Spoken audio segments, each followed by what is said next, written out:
यहाँ चाहिँ आज त hi guys welcome to my new blog. Hello हजुरको शुभ नाम भन्नुहोस् त। नमस्ते, मेरो नाम चाहिँ प्रकृति घिसिङ हो। Thank you. हजुरको भन्नुहोस् त। नमस्ते, हजुर भन्नुहोस् त किन लजाउनुहुन्छ हौ? एक गट्टे हो यस्तो चाहिँ नगरौँ क्या। अनि हामी चाहिँ खर काट्न गइरहेको छौँ गाइस।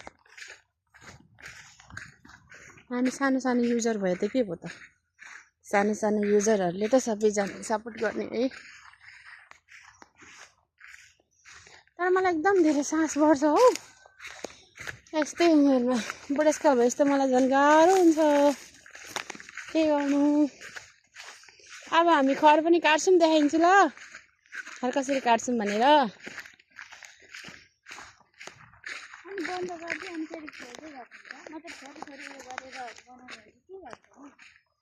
मतलब यहाँ अहिले तपाईँले यति गाउँमा लानुभयो नि, हजुर फेरि त्यहाँ पुगेर जुन बनाउँछ बाटैदेखि त लग्दैन नि त, टाढै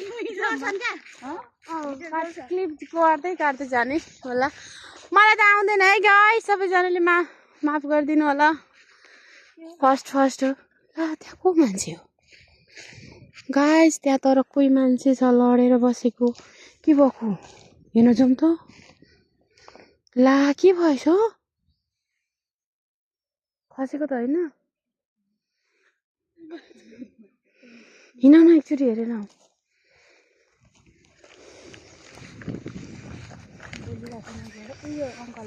को अङ्कल? ल के भएको रहेछ गाइस? यहाँ चाहिँ के भइरहेछ है, के भएको छ? हामी आज खर काट्नु थियौँ।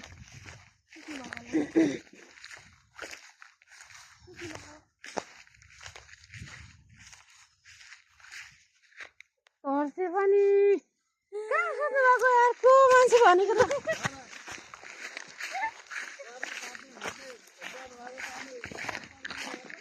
हामी त को मान्छे लडेछ भनेको नि। किनकि हामी सामाजिक सेवा गर्न के भन्छ भन्नु। तपाईँ अलिकति पक्रिनु, अब तपाईँ भन्नु। अनि यस्तै हो त अब हो, यस्तै हो जिन्दगी। अब म एकछिनमा लगेर देखाउँछु ल खर काटेकोहरू। स्टप गरेँ ल। ल है गाइस, अब चाहिँ हामी फाइनली पुग्न आँट्यौँ। टाढो छ क्या हामी खर काट्न जाने ठाउँ पनि।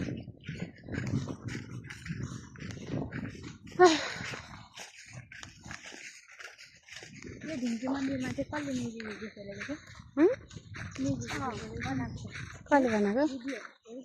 कसले बनाएको? मान्छेको किन तर कति राम्रो। अब यो है चैत वैशाख लागेपछि दामी क्या है, ऋतु बसन्त होइन? अहिले उयो आउने दिन अहिले त किन कस्तो राम्रो ठाउँ छ हाम्रो गाउँ। यस्तो राम्रो ठाउँ छ। ढिङ्की भनेको कसले भनेको? मैले भनेको अहिले यस्तो नाम त पञ्चकन्य हो। यो त ढिङ्की भएर उचाइमा भएर अलिकति अनि ढिङ्की आयो हो के भएर अरे फेरि भन्नुहोस् त, भन्नुहोस् त फेरि भन्नु न के भएर अरे? यस्तो घुम्ती भएर क्या अनि ढिङ्की राखेको अलिक ठुलो छोरीले बोलेको सुनेन के? सुनिन्छ हौ। अब यसमा भयो कहिले वैशाख 15 गते मेला लाग्छ है। मेलामा त मान्छेहरू यत्तिकै धेरै पुरा होइन, केटाकेटी बस्ने होला यस्तोमा गफ गर्दै होला नि। मौका यस्तै खोज्छ नि कि यस्तै ठाउँमा केटाकेटीहरूले। तर हाम्रो गाइज हाम्रो मेम्बर यस्तो साथीहरू चाहिँ त्यस्तो छैन कोही पनि। उसले चाहिँ भर्खर कति +2 क्लियर गरेपछि भर्खर लिन थालेको छ फोन। भर्खर 1-2 महिना पनि भएको छैन होला होइन? भएको छैन? अब 1 महिना हुन्छ। 1 महिना भयो। मेरो घाँटी दुखेछ क्या गाइस, त्यही भएर घुवाक भइरहेछ।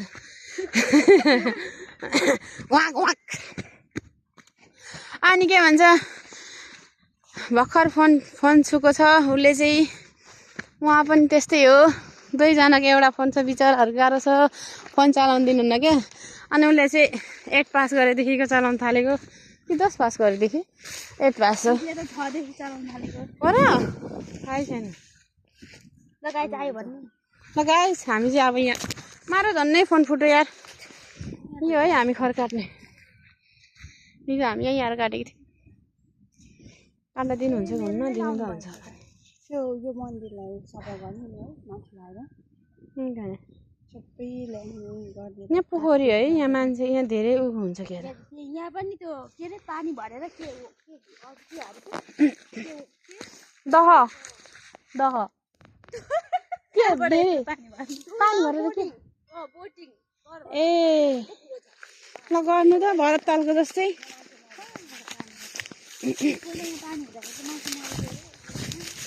हो र निकालेन अनि मलाई फेरि यस्तो सुन्यो भने त फेरि बेसी डर लाग्छ नि निकाल्यो नि हो आइया म चप्पल बिना कसम से झुट म बोल्दिनँ चप्पल बिना एक कदम उठाउन सक्दिनँ खुट्टालाई मान्छे चप्पल खोलेर कुद्छ नि म चप्पल खोलेर कुद्यो भने झन् सक्दैन ल हामीले हिजो यहीँ काटेको थियौँ है गाइस हजुर अनि लिप्नलाई त नि सजिलो भनेको त्यस्तो डाँठोवाला हो नि यस्तो त मिल्दैन तपाईँले जति माटो हाल्नुहुन्छ बाहिरतिर लाने लिप्नको लागि त तपाईँहरूलाई पनि हो हामीले त तपाईँहरूलाई पनि लाने एकै दिनमा ड्याङडुङ पारेर लिप्न सक्ने गरी लाने हो ल गाइस हामी अब यहाँ आइपुग्यौँ त्यसरी होइन यही गर्ने यही सजिलो लाग्छ सन्डे मन्डे भन्दा पनि हेर्नुहोस् गाइस काट्नु तपाईँ म तपाईँलाई देखाउँछु अनि फेरि मलाई देखाउनु काट्ने हो क्या यस्तरी काट्ने ऊ त्यतातिर चाहिँ हिँड्नु न यो खर राम्रो हुँदैन क्या हो लिप्नको लागि टाटी लाउन हो नि त्यस्तो म त पहिलोचोटि यस्तो गर्नु खोजेको बाख्राको खोर बनाउनुलाई गाई तर बाख्राको खोर बनाउने है म चाहिँ अनि त्यसमा एउटा राम्रो कोठा निस्क्यो भने म बस्ने त्यहाँ माटोको घरमा मलाई माटोको घर मनपर्छ साँच्ची झुट बोलेको भन्नुहुन्छ होला माटोको घर मनपर्छ माटोको घर किनकि यहाँ माटोको घर मनपर्छ लु प्रकृति घिसिङ यहाँ काम गर्न थालिसक्यो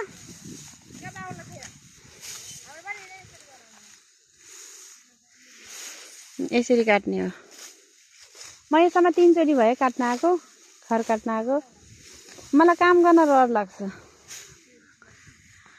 पहिले सायद नगरेर होला होइन तर आजकल मलाई बेसरी काम गर्नु मन लाग्छ आजकल होइन मलाई बिहे गरेर आइदिएको बेसरी काम गर्नु मन लागेको म गर्दिनँ दे कसम से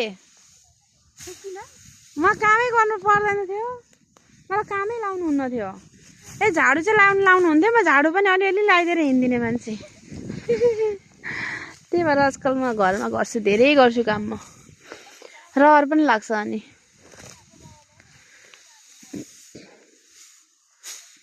ल गाइस हामी यसरी गर्दैछौँ खर्कार्दैछौँ ल अहिलेलाई छुट्यौँ होला बाई बाई मेरो पनि देखाइदिनु पर्यो म कसरी काट्छु भनेर म काट्न चाहिँ फेरि लास्ट छिटो काट्छु है गाइस आउनु त देखाइदिनु म फेरि छिट्टो काट्ने मान्छे हो क्या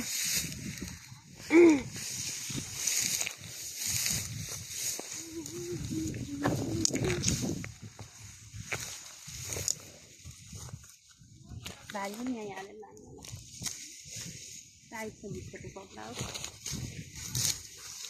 होइन हिजो धेरै काटेर मिलेर होला कि होइन उतो भएर मेरो फेसमा चाहिँ सबै रातै परेर त्यस्तै हुन्छ र त्यो लाग्यो हातमा होइन काटिहाल्यो हो हेर्नु कति धेरै काटेर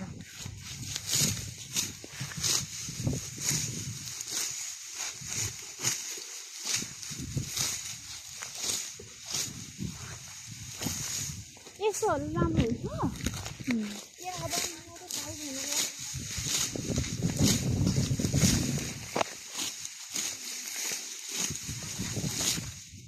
काटिदिएको मेरो पनि फेरि भयो कि अब एकचोटि कस्तो